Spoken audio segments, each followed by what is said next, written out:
his authority without needing to understand what he's aiming to do.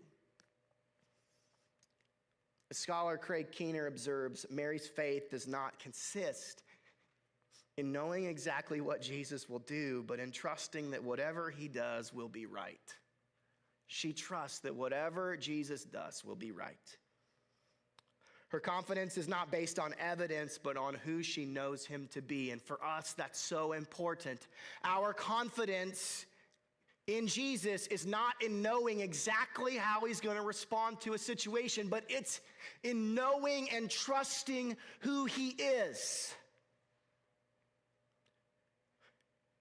And even more than that, notice what she does with that trust.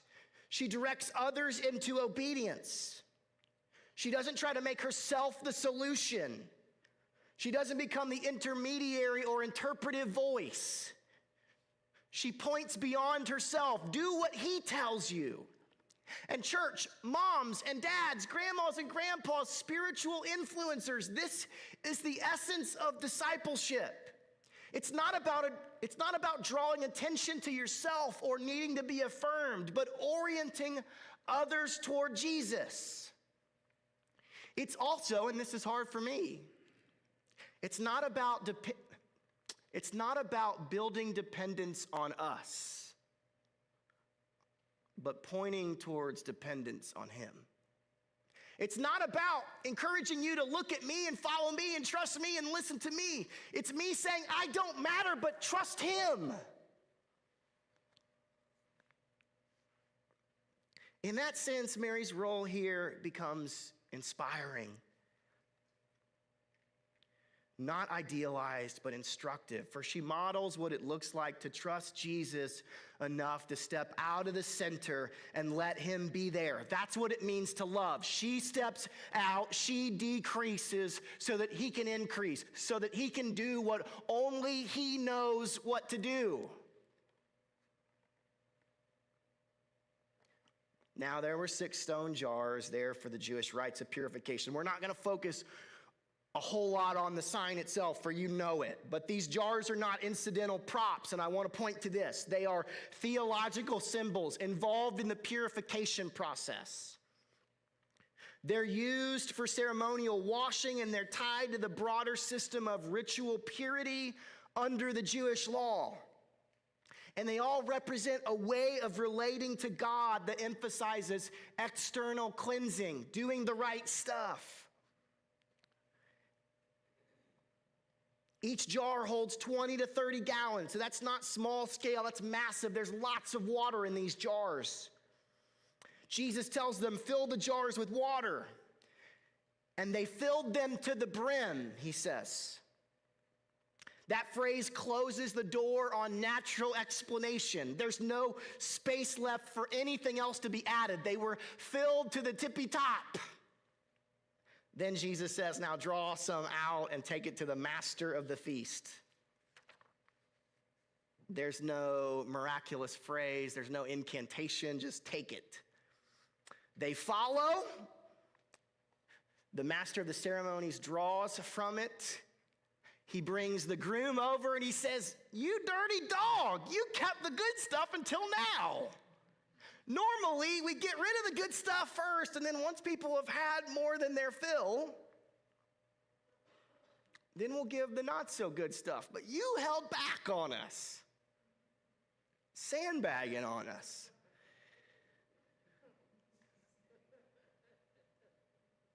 This reversal matters.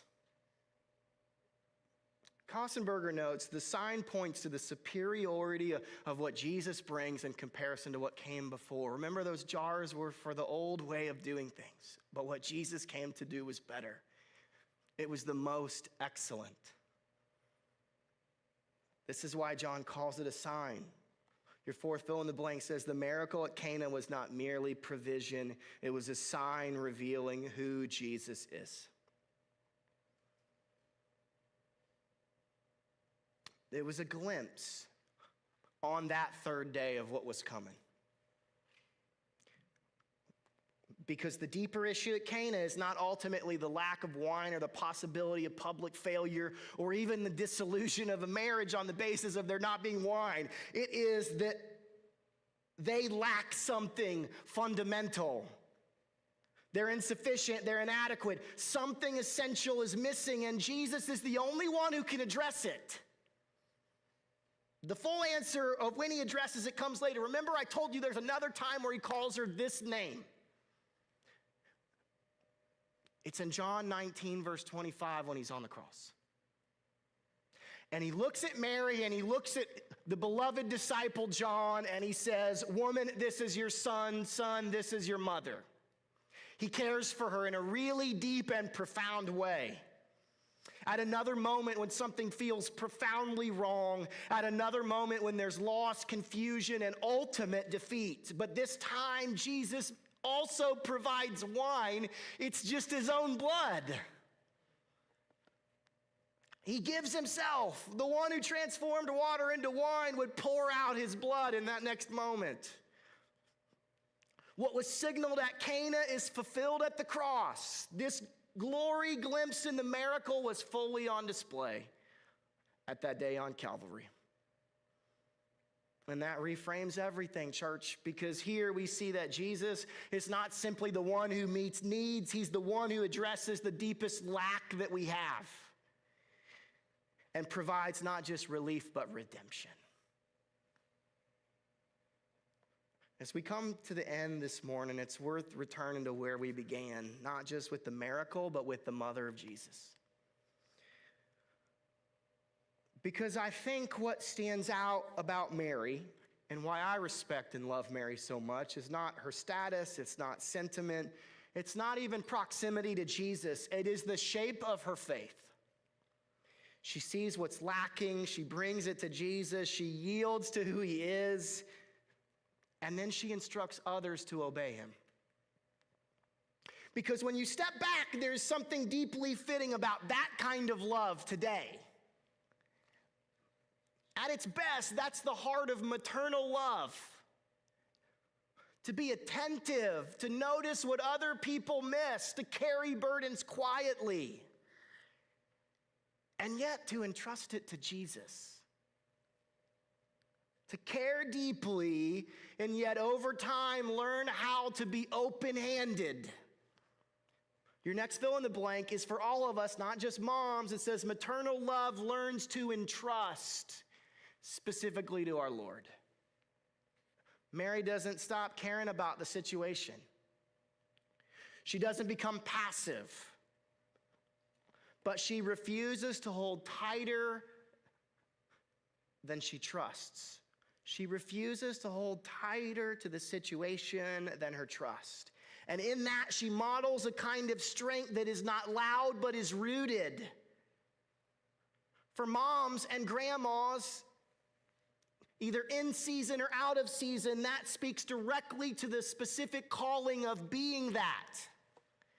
There's a real and holy weight to loving, shaping, guiding, and nurturing, but there's also a necessary surrender, and many of you have already walked through that moment, but some of us haven't yet. To recognize that we cannot ultimately control outcomes or even places or seasons of our kids' lives. We can't control timelines, and at the deepest level, we can't control hearts. And so like Mary, the calling becomes not just to care, but to entrust. To say, Jesus, this person is yours. This situation is yours. I will do what love requires of me, but I will place them or it in your hands. For some of us today, that's not theoretical. It's immediate. It's a child you're worried about. It's a relationship that feels strained, a season that feels uncertain, something that overwhelms you. The invitation is not to stop loving, but to entrust. To love with open hands, recognizing that the person or the situation belong to God from the beginning before they belong to you. That he loves them more and that he can do more than you ask or imagine.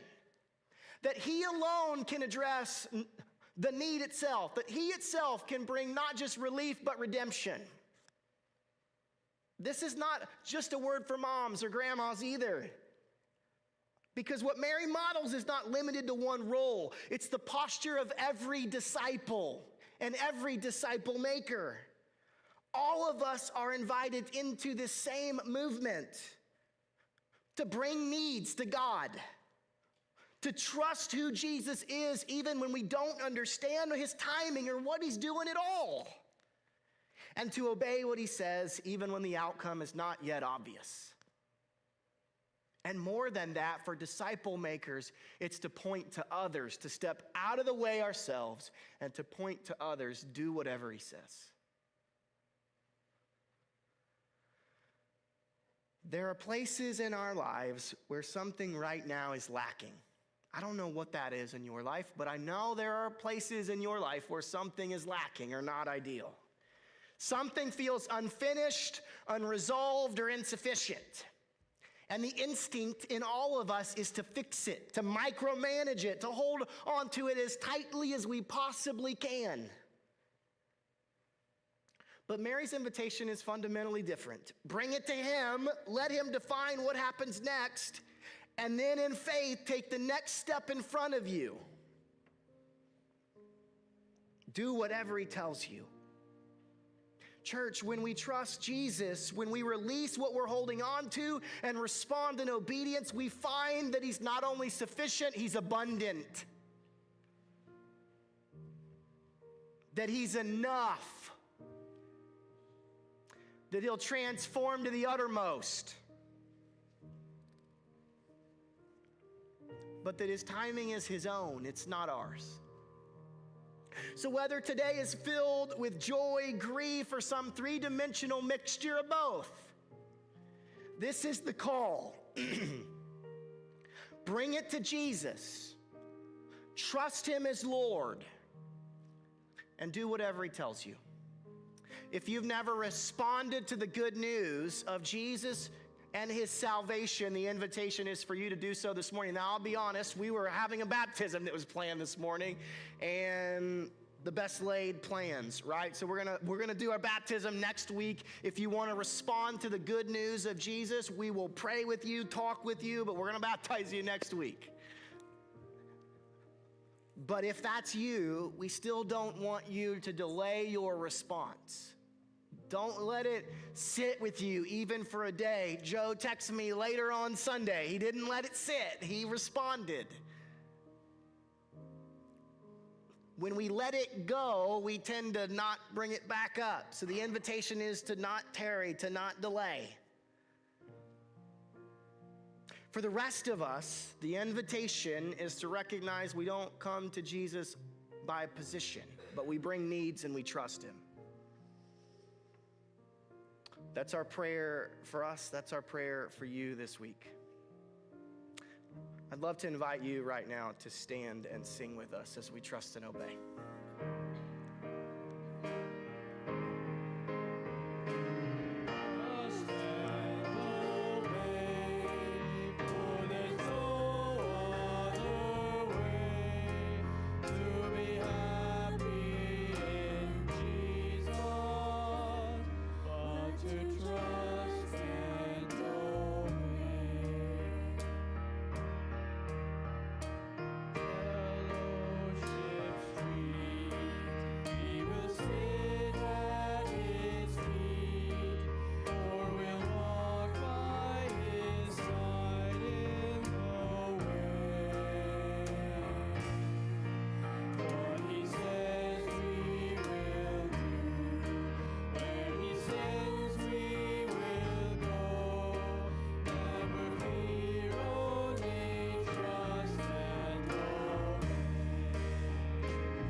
That's it.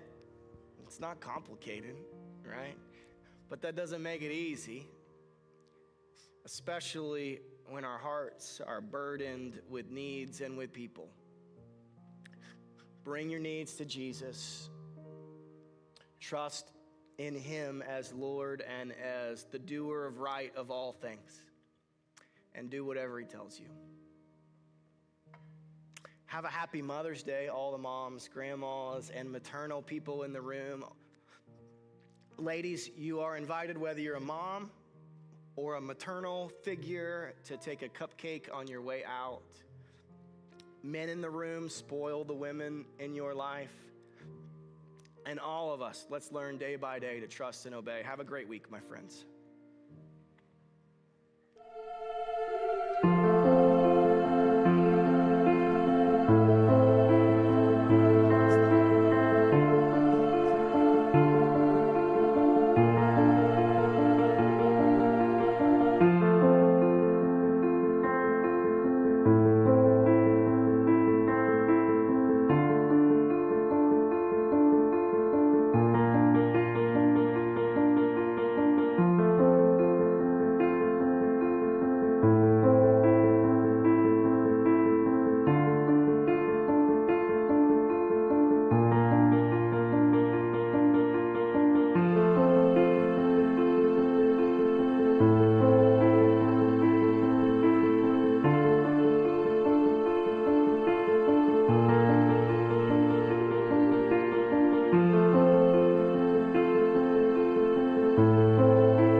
you.